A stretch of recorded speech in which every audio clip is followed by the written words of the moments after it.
Magandang araw po muli sa ating lahat mga kalingap. Yan, magandang umaga, tanghali at gabi. Ngayon pong araw pong ito, meron tayong interviewin po.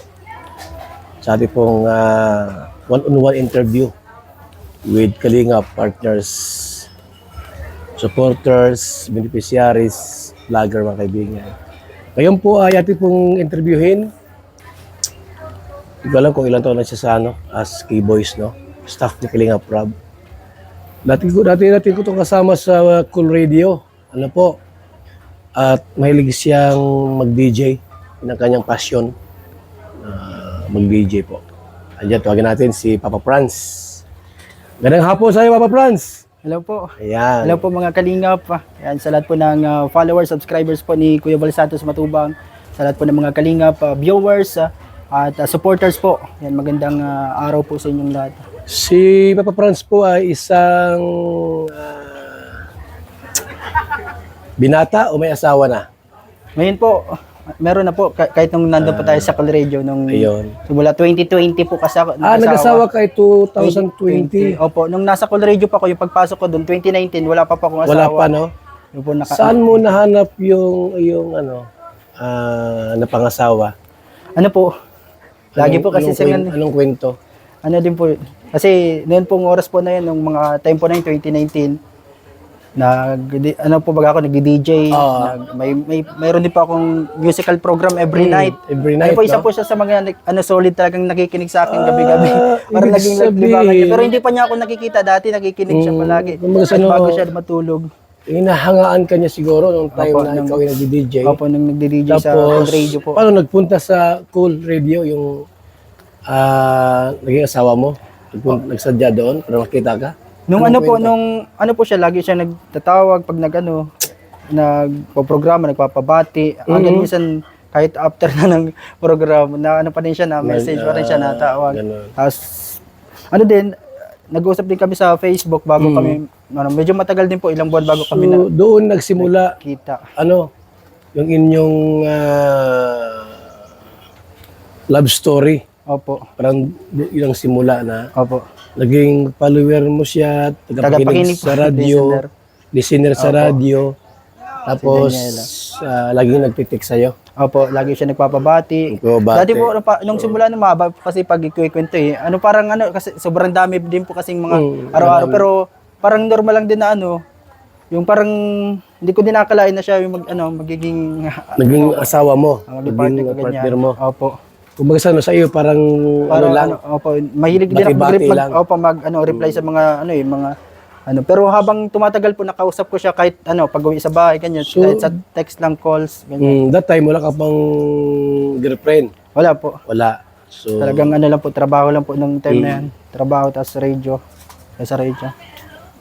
So mula noon nung kayo ay nagkakilala, mga ilang taon pa bago kayo nag-decide na mag-asawa, magpakasal? Kasal ba kayo, di pa? Ngayon po, nakasal pa lang. Yan po ang inano ko po.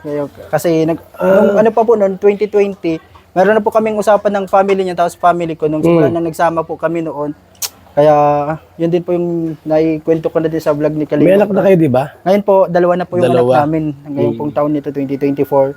Kasi simula 2020 po, mga ilang buwan po kasi nung pagkakilala namin, tapos nung mga time po kasi na yun, yung naging kami na po, bago kami nagkita, yung naging na po kami ng, sa text, ganyan, isang buwan.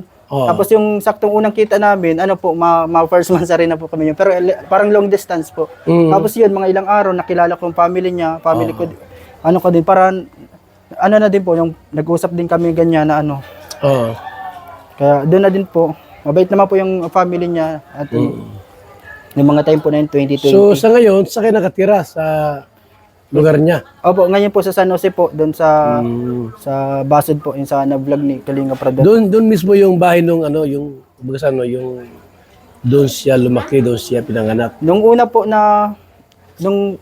doon kami sa kabila talaga, hindi pa sila pinapalis doon sa una. Pero San Jose din? Opo, sa San Jose po. Yung bago po na nilipatan namin, yun, mga pa lang po, 3 years pa lang po kasi kami doon sa lupa na yun natin tutuluyan namin doon. Kasi yung bahay na nandun na tinitira namin, 3 taon na po kami doon. Simula nung Nung nagkaanak kami, doon na kami tatlong taon na kayo doon sa bahay ng Opo, minsan kasama po namin yung lola niya. Pero minsan nasa bundok po kasi sila, pabalik-balik sa bundok na trabaho doon. Kaya kami ang naiiwan po doon sa bahay na yon, doon sa tinutuluyan namin. So, yan. Okay. So, yung mga kalinga po, no?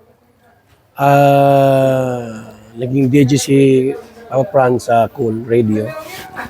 Tapos, ano yun? Parang ano, sir? Shout out! Grabe. Shout out po! Tayo? Dami itong viewers, 2,000... Ay, grabe! Daming viewers. Hindi kami dito alis hanggat walang pangalawang kain. Kasi po may kalinga napunta sa isang dalawang kain. Po yan. Hindi pwedeng isang kain lang. Kasi logi sa biyahe. Oo, malayo pa naman. Pangatlo yung snack namin mamaya, yung mga ice cream. So, ayan po mga kaibigan, no? Papa Franz, at ang alam ko, meron kang dating bahay noon na pinagawa noon. Nung ano po yun, yung nagsisimula pa lang, nang nasa Cool Radio pa ako noon, maayos pa yung ano natin, yung meron pa akong sahod kasi nasa technical po ay.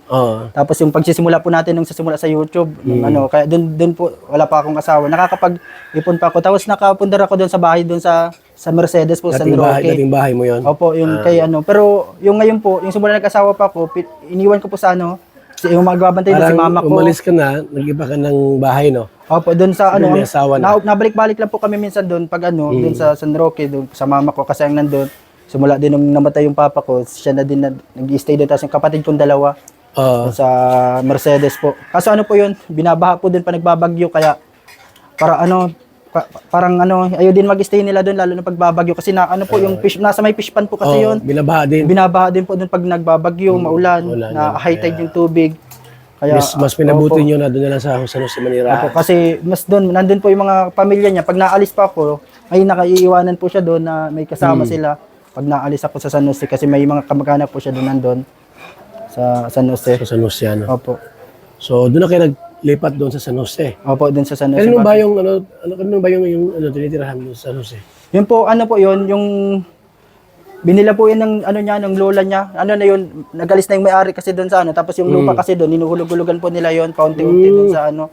Tapos yung bahay na yun, parang binili na din po nila yun, ano, kubo-kubo na, ano na yun, na bahay. Doon po, 3 taon na po kami doon sa bahay na yun, yung nasa vlog ni Kalinga Prab po. Doon kami nag-i-stay sa bahay po na yun.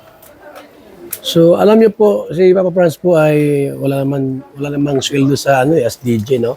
Opo, Parang pag dito po sa ano lang, commercial lang. Sariling diskarte lang po talaga, yung commercial.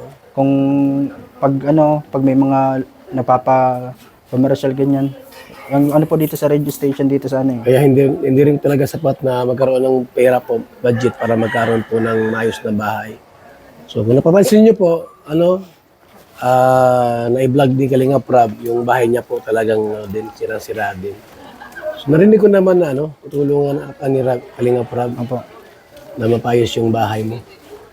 So, sa palagay ko naman mas mapabuti ang buhay mo rito sa Kalingap. Opo. Bagas simula, at least, kada paano may sweldo, may pagkain. Opo. Diba?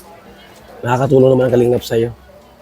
So, siguro kung kailan ka pagawan, inahintayin natin. Opo. Kasi marami rin pinapagawa si Kalinga Prab na mapabahay ay. So, kami po ay saabot lang po ng aming mga kaya. Kung anong maitulong po namin sa mga Kalinga partners, mga walang pabahay po. At maaari po ay mabigyan natin ng maayos na tirahan. Di man pwedeng bigla kasi yan na sabay-sabay lahat. Ano lang yan, unti-unti lang yan. Pero napansin po natin, kahit gano'n si Papa Franz, medyo sira ang bahay po nila at talagang naghihirap din. Di ba siya nareklamo? Ba't di mo binabanggit sa amin yung kalagayan mo noon na yung bahay niyo ay sira na? Ayaw mong banggitin?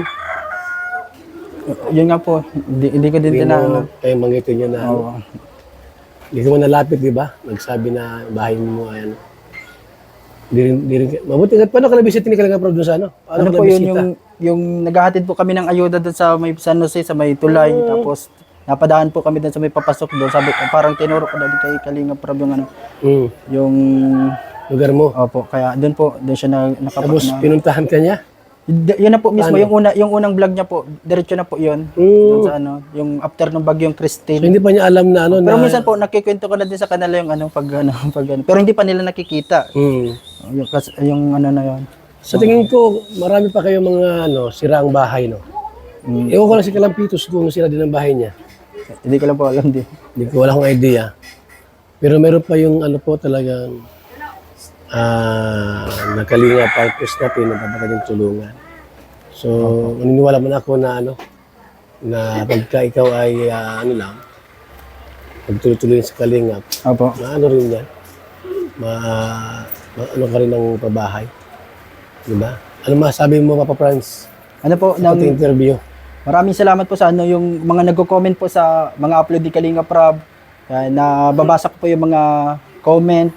Na-appreciate ko po yung mga nila, mga message po, Kuya Bal, yung mga sinasabi nila. Nagpapalakas po sa lalo magpatuloy. As ramdam ko din po yung suporta nila sa yung sa channel ko ngayon kasi nagpo-focus na din ngayon ako sa channel ko. Kaya nararamdaman ko din po yung suporta nila sa sa mga comment, yan sinishare nila.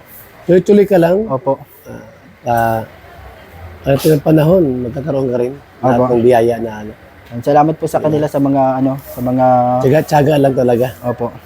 Huwag ka lang bumitiw, huwag ka lang magsawa o maghanap pa ng ibang mapagkakitaan o ano man.